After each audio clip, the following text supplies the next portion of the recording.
जैसे भारत के ऋषि मुनि थे, वैसे चीन के, जापान के जो ज़ेन फ़कीर थे, उन्होंने दुनिया को कई तरीकों से सीख दी है।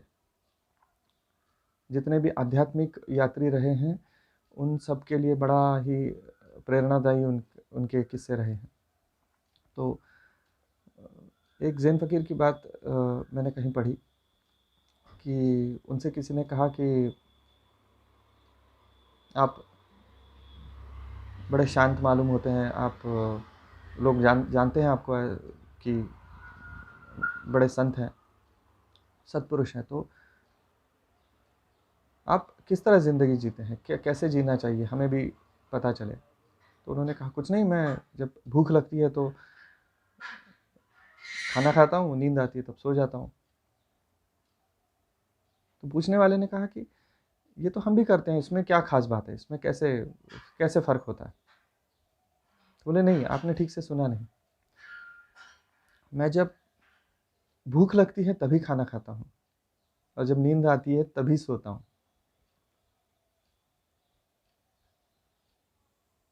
बड़ी गहरी बात है कि शरीर की ज़रूरतें और शरीर की इच्छाएं, इन दोनों में बहुत फ़र्क है। जब हम ज़रूरतों पे ध्यान दें, ज़रूरतों के हिसाब से अगर शरीर को दें, तो अपने आप मामला मिनिमलिस्टिक हो जाता है, छोटा, कम से कम हो जाता है। अपने आप बहुत सारी चीज़ें जो हम करते हैं, कितना कुछ हम कंज्यूम करते हैं, खाते पीते हैं, कितना कुछ हम लेते हैं बाहर से, उसका जो है इनटेक बंद हो जाता है।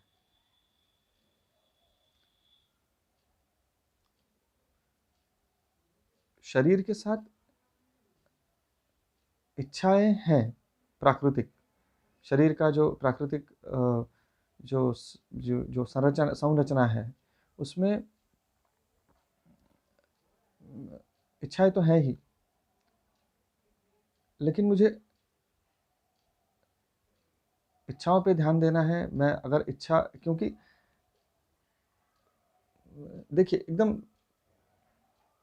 सीधी बात है कि इच्छाएं अनलिमिटेड हैं, अनंत है, वो कभी ख़त्म नहीं होगी।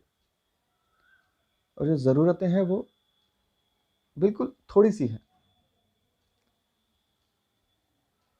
हम जब ज़रूरतों पे ध्यान देते हैं, शरीर को केवल ज़रूरत के हिसाब से देते हैं, तो शरीर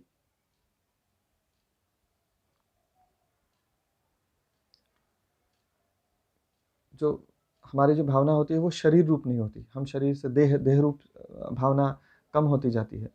हम ज़्यादा देर परमात्मा के साथ रहते हैं, शरीर के साथ नहीं।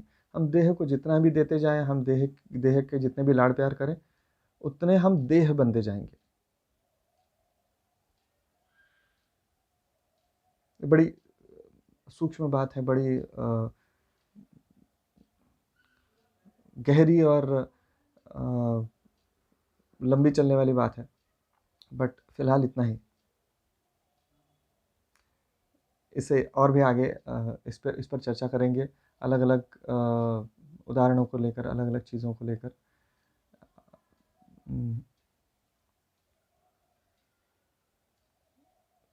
लेकिन इसको यहीं पे विराम देते हैं। ये बस एक थॉट है, ये इसलिए मैंने यहाँ पर एक ड्रॉप कर दिया है।